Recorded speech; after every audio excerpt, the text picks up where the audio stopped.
Hello दोस्तों, स्वागत है आपका दक्षिण कौशल आईएएस के ऑनलाइन प्लेटफॉर्म पर। मैं आपका एजुकेटर देवेश। जैसा कि हम देख रहे थे, यहाँ पे हमने दर्शन शास्त्र की क्लासेस शुरू की थी। दर्शन शास्त्र में हम देख लेते हैं कि हमने अभी तक कितना पढ़ चुके हैं।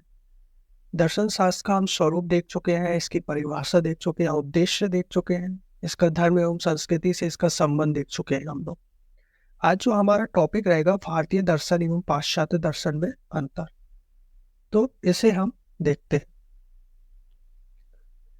भारतीय दर्शन और पाश्चात्य दर्शन में अंतर समझने से पहले हम ये देखेंगे कि भारतीय दर्शन और पाश्चात्य दर्शन है क्या, कहाँ से ये शुरू हुए, और फिर इनमें हम कुछ विशेषताएं देखेंगे और उन विशेषताओं के आधार पर हम अंतर निकालेंगे। तो सबसे पहले हम शुरुआत करते हैं भारतीय दर्शन की। भारतीय दर्शन देखते हैं। जैसे दोस्तों आपको पता है, भारतीय संस्कृति विश्व की सबसे पुरानी संस्कृति में से एक है। जब सबसे पुरानी संस्कृति है तो इसका दर्शन भी सबसे पुराना होगा, और ये हमने पिछले लेक्चर में कवर भी किया था, राइट। तो अराउंड हमें पता है 1500 बीसी के आसपास एक मोटा अनुमान ले ले, हमारे वेद बने, वेद आए, राइट।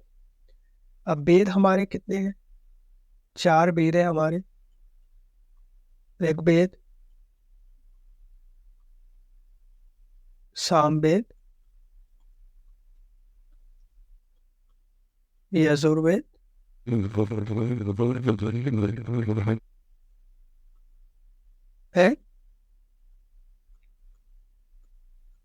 अथर्ववेद, राइट। ये 4 वेद है। इनमें सबसे पुराना आपका ऋग्वेद।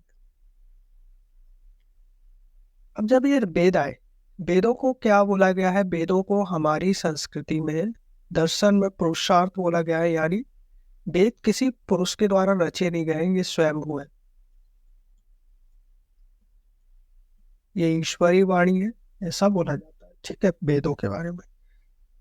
तो ये हमारे 4 वेद हैं, और इन 4 वेदों के जो 4 चरण, इन वेदों का जो विकास है वो 4 चरण में हुआ, ठीक है। अगर हम वेद देखते हैं, वेदों का जो विकास है वो 4 चरण में हुआ इन वेदों का। इनमें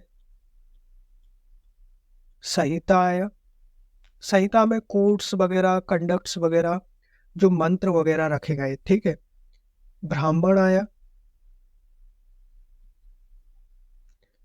आरण्यक आए,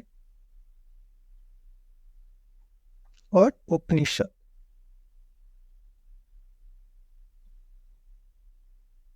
अब इनमें बेसिक डिफरेंस क्या है वो हम नेक्स्ट लेक्चर में कवर करेंगे, क्योंकि आपके सिलेबस का पार्ट भी है वेद और उपनिषद, तो उसमें हम देखेंगे, ठीक है। तो वेदों का विकास 4 चरण में हुआ है भारतीय दर्शन। ये आपने वेद देख ली। तो भारतीय दर्शन की जो शुरुआत होती है वो वेदों से ही होती है, और भारतीय जो दर्शन है पूरा वेद के इर्द गिर्द ही घूमता है। भारतीय दर्शन पूरा वेदों के इर्द गिर्द ही घूमता है। जो वेदों की परिभाषा है, जो वेदों में मंत्र दिए गए, उनको ये एक्सप्लेन करता है, उनको परिभाषित करता है, उनका विश्लेषण करता है, उन पर क्वेश्चन भी उठाता है, राइट। और फिर उनका तार्किक विश्लेषण वगैरह जो भी चीजें हैं वो वेदों के इर्द गिर्द घूमता है भारतीय दर्शन का, ठीक है। अब हम आगे देखते हैं भारतीय दर्शन का। हमने ये फर्स्ट पीरियड देखा। फर्स्ट पीरियड यहाँ पे हमें वेद बनी, ठीक है। जो सेकंड पीरियड आता है भारतीय दर्शन में, सेकंड पीरियड में जो वेदों के बाद जो दर्शन आया, दर्शन 2 भागों में बट गया। एक आ गया नास्तिक दर्शन,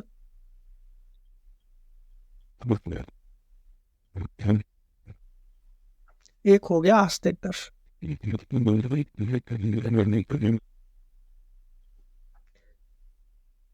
व्यवहारिक तौर पर हम ये मानते हैं कि नास्तिक वो लोग होते हैं जो कि भगवान में विश्वास नहीं करते, और आस्तिक वो लोग होते हैं जो भगवान में विश्वास करते हैं। लेकिन अगर हम दर्शन के हिसाब से देखें तो नास्तिक वो होते हैं जिनको वेदों में विश्वास नहीं है, जो वेदों की सत्ता को नहीं मानते हैं। तो नास्तिक में हमारे पास 3 दर्शन आते हैं, चार्वाक, जैन दर्शन और बौद्ध दर्शन। फिर अगर हम आस्तिक की बात करते हैं, आस्तिक में हमारे पास 60 दर्शन है, जिनको हम हिंदू दर्शन या सनातन दर्शन ही बोलते हैं, जो कि वेदों की प्रामाणिकता को सिद्ध करते हैं। ठीक है, तो हम 60 दर्शन में इनको हम ऐसे भी लिख सकते हैं। सांख्य सूत्र है हमारे पास,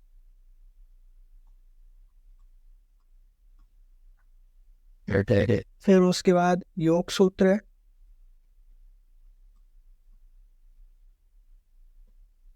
न्याय सूत्र है,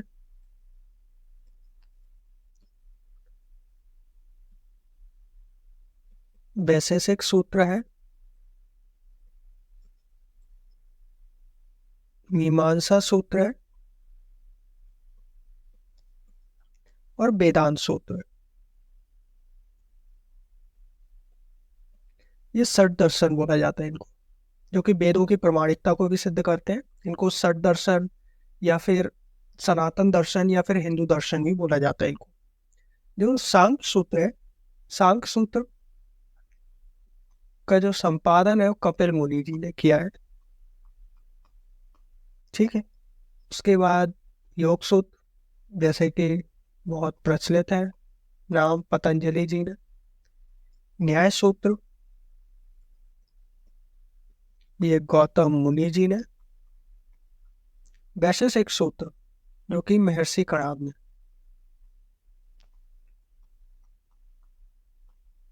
मीमांसा सूत्र, ऋषि जैमिनी जी ने। और जो वेदांत सूत्र है आपका, इसको आचार्य बादरायण या फिर महर्षि वेदव्यास के द्वारा भी रचित बोला जाता है। ठीक है, जो कि वेदांत सूत्र, जिसको ब्रह्म सूत्र का भी नाम दिया गया है, इसको आचार्य बादरायण या फिर वेदव्यास जी ने लिखा। ठीक है, हमने नास्तिक दर्शन देखा और आस्तिक दर्शन देखा। ये वेदों में विश्वास करते हैं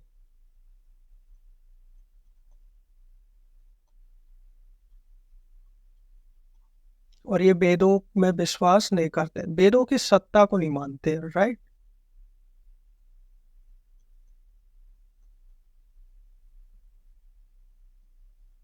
इसलिए नास्तिक है।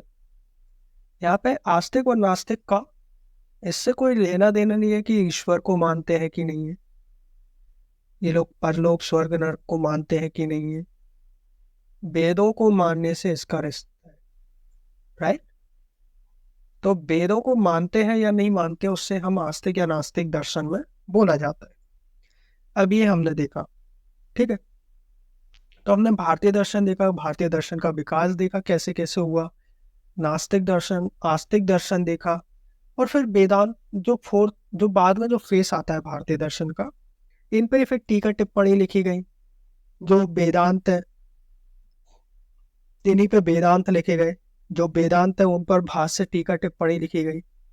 ठीक है, जो वेदांत थे, जो वेदों के अंगी बोले जाते हैं, वेदांत पर भाष्य या फिर टीका लिखे गए, यानी उनका इंटरप्रिटेशन, यानी उनकी एक्सप्लेनेशन और अच्छे से दिया गया, या फिर बोल सकते हैं उनकी व्याख्या की गई और अच्छे से। जो कि 3 बोला जाता है उन्हें, 3 है। एक हो गए आपके उपनिषद, दूसरे हो गए आपके गीता, और तीसरा है ब्रह्म सूत्र।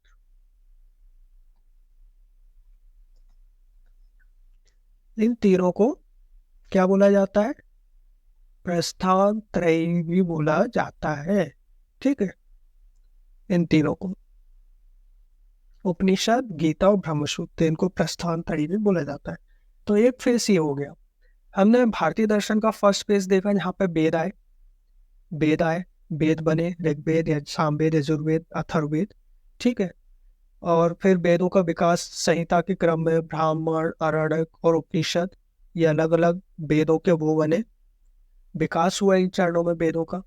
ठीक है, उसके बाद वेदों का दूसरा फेस आता है जिसमें वेदों को डिवाइड किया गया और अब नए नए दर्शन उत्पन्न हुए जहाँ पे, जैसे चारवाक दर्शन, जैन और बौद्ध दर्शन जो कि सत्ता को नहीं मानते वेदों की, और आस्तिक दर्शन जो कि हमने षट दर्शन देखे जो कि वेदों की सत्ता में विश्वास करते हैं। तीसरा फेस, जो फोर्थ फेस आया, फोर्थ फेस में हमने वेदांत देखे, वेदांत पर भाष्य, टीका, टिप्पणी हुई, जिसमें उपनिषद, गीता, ब्रह्मसूत्र आए जो कि प्रस्थान त्रयी के नाम से जाने जाते हैं। फिफ्थ फेस आता है, फिफ्थ फेस में शंकराचार्य जी जाते हैं। शंकराचार्य, यहाँ पर अद्वैत वेदांत आता है। अद्वैत वेदांत जो है आपके सिलेबस का पार्ट है, तो हम ये आगे देखेंगे। ठीक है, अद्वैत वेदांत आता है शंकराचार्य जी।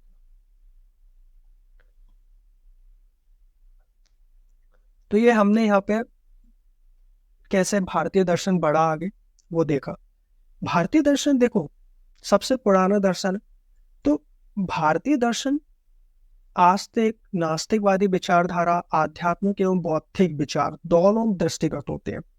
अगर हम यहाँ पे देखें, जो भौतिक विचारधारा है, चारवाक को छोड़ के किसी ने भी भौतिक विचारधारा पर इतना ध्यान नहीं दिया है जितना चारवाक ने दिया है।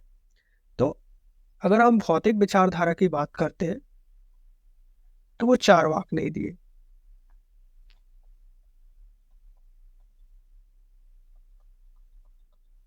आपको चारवाक दर्शन में मिलेंगे। चारवाक दर्शन ने आध्यात्मिक विचारधारा को नहीं माना। ठीक है, तो भारतीय दर्शन के अनुसार दर्शन, जैसे हमने देखा, दर्शन दृढ़ धातु से बना हुआ था जिसका अर्थ है देखना। ठीक है, यानी किसी भी चीज का साक्षात्कार करना। अगर आप किसी चीज का साक्षात्कार कर चुके हो, ज्ञान का भी साक्षात्कार करना, तभी वो उस ज्ञान को मानना, उसका प्रमाण खोजना, तो वो ही दर्शन कहलाता है भारतीय दर्शन के अनुसार। अब भारतीय दर्शन में क्या बोला गया है, भारतीय दर्शन कोई सैद्धांतिक दर्शन नहीं है इनमें सिद्धांतों का परिपालन किया गया हो, सिद्धांत बनाए गए हो। यहाँ पे ज्ञान को महत्व न देने के बजाय ये व्यवहारिक रहा है भारतीय दर्शन। व्यवहारिक मतलब व्यवहार में रहा है। व्यवहारिक कैसा, जैसे हमें पता है जीवन में हर किसी के कष्ट है, दुख है। तो जितने भी दार्शनिक भारतीय दर्शन में हुए, उनका एक ही, मैं कहूंगा, लक्ष्य रहा है कैसे उस दुख को कम किया जाए या फिर उसे हटाया जाए। राइट, दुख को कम करने के लिए। अब दुख तो सभी के जीवन में व्यवहारिक है, तो दुख को कम करने के लिए मोक्ष प्राप्ति, जो भारतीय दर्शन का अल्टीमेट गोल है, एक परम लक्ष्य है मोक्ष की प्राप्ति। तो उस मोक्ष की प्राप्ति तक आप कैसे पहुंच सकते हैं, तो इस मोक्ष की प्राप्ति तक पहुंचने में सहायता करता है आपका दर्शन। तो भारतीय परंपरा, भारतीय दर्शन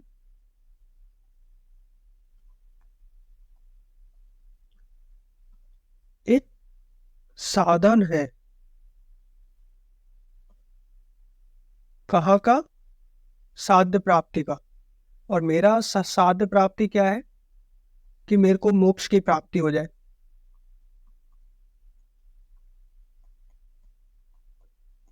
और यही मेरा साध्य क्या है, धर्म का भी मेरा यही साध्य है। धर्म का लक्ष्य क्या है, मोक्ष की प्राप्ति देगा। तो इसलिए हम बोल सकते हैं भारतीय दर्शन और जो धर्म है वो एक दूसरे से रिलेटेड है। ठीक है, अब भारतीय दर्शन को कभी कभी इसलिए इतना सीमित बोल दिया जाता है, इतना सीमित बोल दिया जाता है क्योंकि ये वेदों के इर्द गिर्द घूमता है। जो वेदों की परिभाषा है, वेदों के नियम बनाए गए हैं, ये उन्हीं के इर्द गिर्द घूमता है और उन्हीं की परिभाषा को समझाता है। तो ये स्वतंत्र नहीं बोला जाता। कभी कभी जो पाश्चात्य विचारक है, थिंकर है, वो इसे स्वतंत्र नहीं मानते। और ये धर्म से स्वतंत्र हम नहीं बोल सकते कि पूरी तरह धर्म से स्वतंत्र है,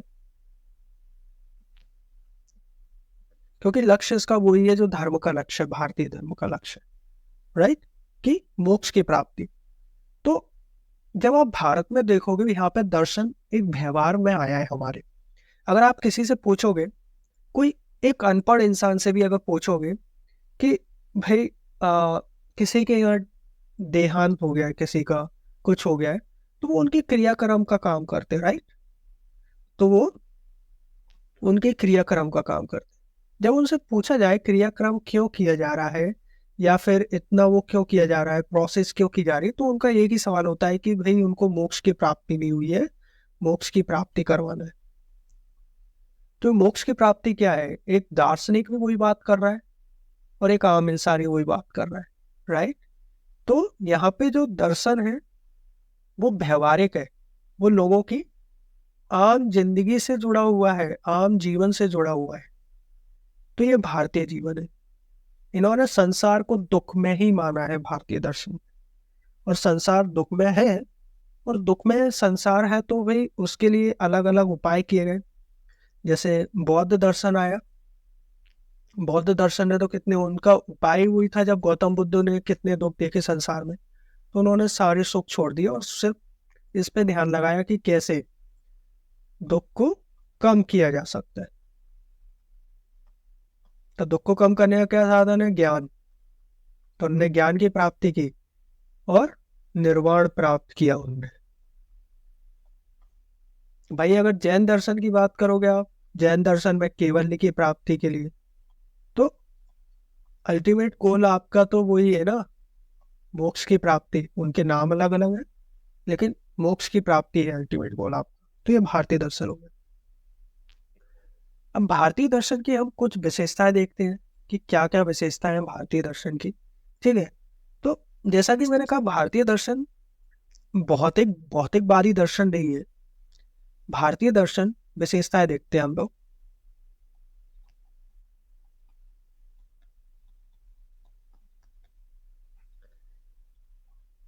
भारतीय दर्शन एक आध्यात्मिक दर्शन है, ठीक है। आध्यात्मिक दर्शन क्या, जैसे कि बोला जाता है जीवन में दुख है, निवृत्ति है, और इस दुख, निवृत्ति, पीड़ा, वेदना को कम करने के लिए मोक्ष की प्राप्ति ही एक हल है, ठीक है। मोक्ष की प्राप्ति एक हल है, ठीक है।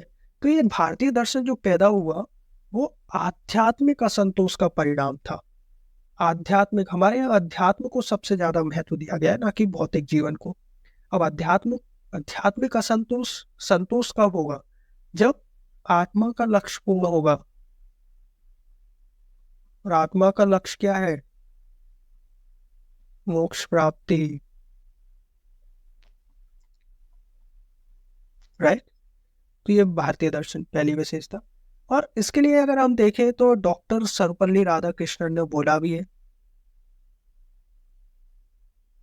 क्या बोला है इनने, उन्होंने कहा है कि भारत में जो दर्शन है वो ज्ञान प्राप्ति के लिए नहीं है, वो जीवन के लिए है। भारत में दर्शन जीवन के लिए, राइट।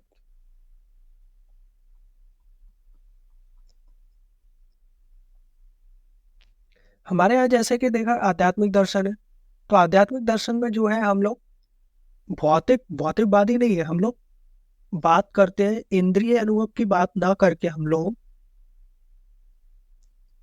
इंद्रिय अनुभव क्या हो गया, जैसे हमारी जीवा हो गई, हमारी आंख हो गई, हमारे कर्ण हो गए, हमारे कान हो, नाक हो गई, हमारी त्वचा हो गई। तो ये इंद्रिय अनुभव ना करके हम लोग अनिंद्रिय अनुभव, अनिंद्रिय अनुभूति करते हैं। अनिंद्रिय अनुभूति मतलब निज अनुभूति, जिससे आपको, जिसे कभी कभी निजानंद भी बोला जाता है, आत्म अनुभूति भी बोला जाता है,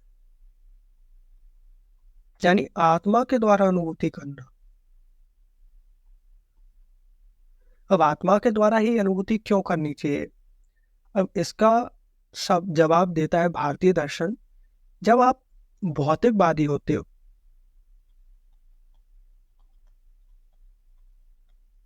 तो आत्मा और परमात्मा का मिलन नहीं हो पाता, उसके बीच में कहीं ना कहीं भेद रहता है, राइट। आत्मा और परमात्मा, आत्मा क्या है, ज्ञाता है, और परमात्मा क्या है, ज्ञेय। या फिर हम जैसे ऐसे लिख सकते हैं, आत्मा परमात्मा में मिलन नहीं हो पाता। या फिर ज्ञाता, ज्ञेय हो गया जानने वाला, और ज्ञाता जो कि सब जान, जो ज्ञाता है जैसे जानना है। ज्ञेय और ज्ञाता के बीच में भेद रहता है। लेकिन जब आत्म अनुभूति से जब आप किसी ज्ञान का साक्षात्कार करते हो, तो ज्ञेय और ज्ञाता का जो भेद होता है वो समाप्त हो जाता है। यानी इससे ही आत्मा और परमात्मा के जो बीच जो भेद होता है वो समाप्त हो जाता है। अब मैं नहीं रहता, मैं ब्रह्म में तब लीन हो जाता हूँ, मैं उस अनुभूति को प्राप्त कर पाता हूँ। तो इसलिए इस पे इतना वो दिया गया है जहां से मेरे को एक वास्तविक साक्षात्कार होता है ज्ञान का, एक वास्तविक साक्षात्कार होता है मेरे को ज्ञान का। तो इसलिए इस पे इतना जोर दिया गया है। ठीक है।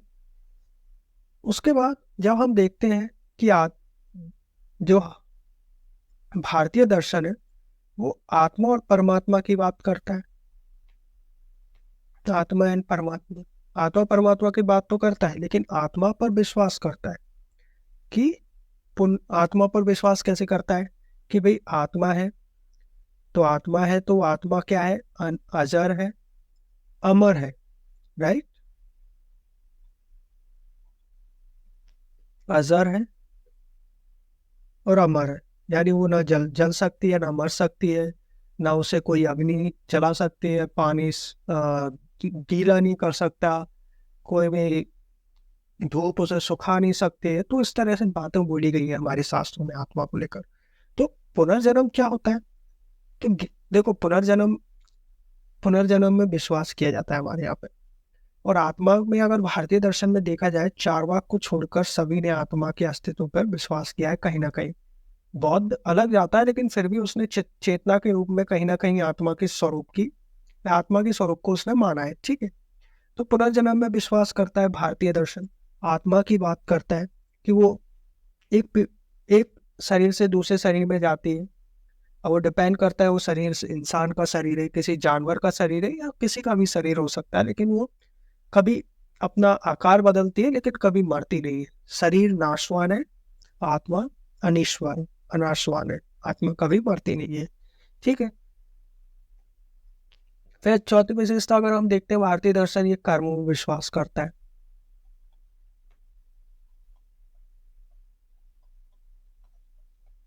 कि कर्म में विश्वास क्यों किया जाता है, क्योंकि अब हम पुनर्जन्म में विश्वास करते हैं, क्या बोलते हैं, कर्म कर्म के अनुसार हमें फल मिलते हैं, राइट।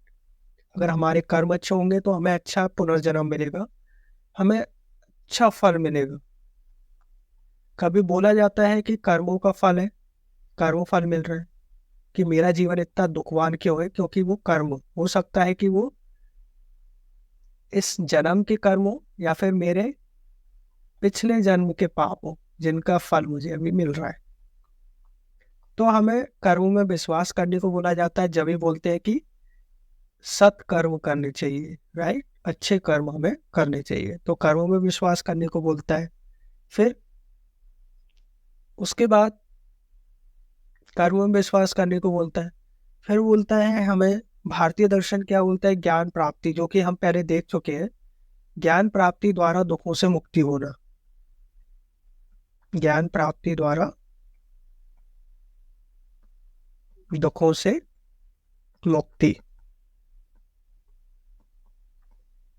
अगर आप एक बार ज्ञान प्राप्त कर लेते हैं, ज्ञानवान बन जाते हैं, तो आप मोक्ष से प्राप्ति कर सकते हैं। जो दुख है संसार में, जो आप मोक्ष की अगर एक बार प्राप्ति हो गई, आप परमात्मा में विलीन हो गए, तो जो जन्म और जो मृत्यु की जो साइकिल है, या फिर साइकिल, या फिर जन्म मृत्यु का जो चक्र है, उससे आप निकलकर परमात्मा या फिर ब्रह्म में आप लीन हो जाएंगे। और फिर आपको फिर किसी भी रूप में जन्म नहीं लेना पड़ेगा इस जीवन में, आप वहां विलीन हो जाएंगे। तो अल्टीमेट गोल यही होता है कि मैं जन्म ना लूं, क्योंकि जीवन तो दुख में है, जीवन में आए हो तो दुख आपको भोगने ही पड़ेंगे। ये मेन थ्योरी है, सेंट्रल थ्योरी है, केंद्रीय सिद्धांत है भारतीय दर्शन का। ठीक है, फिर हम योग दर्शन पढ़ते हैं। योग दर्शन हमें क्या सिखाता है? योग द्वारा आत्मनियंत्रण, कैसे हम अपने क्रोध को शांत कर सकते हैं, हम अपने इंद्रियों को शांत कर सकते हैं, इंद्रियों को काबू कर सकते हैं, कैसे हम अपने चिंताओं, पीड़ा, दुख को शांत कर सकते हैं, उन्हें दूर कर सकते हैं योग के द्वारा, कैसे मन को शांत कर सकते हैं। तो ये सारी चीजें योग के द्वारा हम आत्मनियंत्रण सीखते हैं, राइट। और फिर सत्कर्मों के माध्यम से जीवन की मुक्ति, जो कि हम पढ़ चुके हैं पहले भी, सत्कर्मों के माध्यम से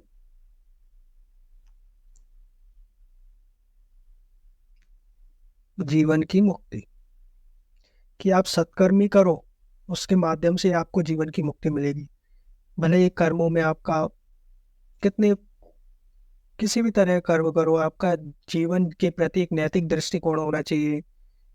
जैसे कि अलग अलग कार्य बताए गए हैं, जैसे कि आप अगर जैन फिलोसॉफी रखोगे, जैन दर्शन जब हम पढ़ेंगे तो उसमें हम अस्थेय, अपरिग्रह, पंच महाव्रत जैसी चीजें पढ़ेंगे, अहिंसावादी होना पढ़ेंगे, राइट।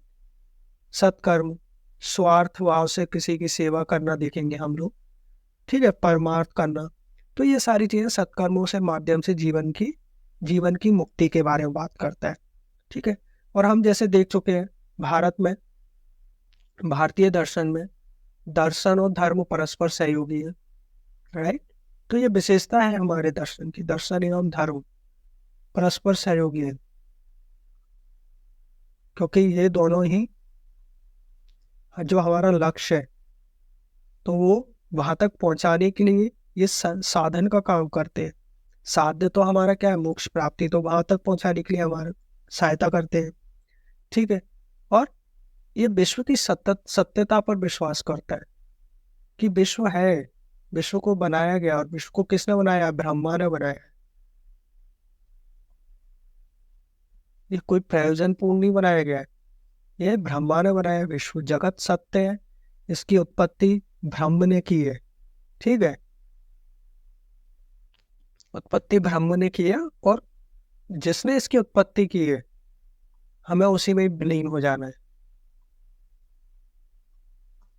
सिर्फ एकादि दर्शन को छोड़कर जगत को मिथ्या, जैसे शंकराचार्य जी जगत को मिथ्या बोलते हैं, लेकिन कहीं ना कहीं उन्होंने भी माना ही है कि जगत सत्य है, क्योंकि वो भी यही बोलते हैं कि विलीन हमें ब्रह्म में ही होना है। तो उनको छोड़कर बाकी सबने जगत की सत्यता पर प्रमाण दिए हैं और चिंतन किया है, और उत्पत्ति इनकी ब्रह्मांड में ही ब्रह्मा ने की है, तो हमें विलीन भी यही होना है, ठीक है।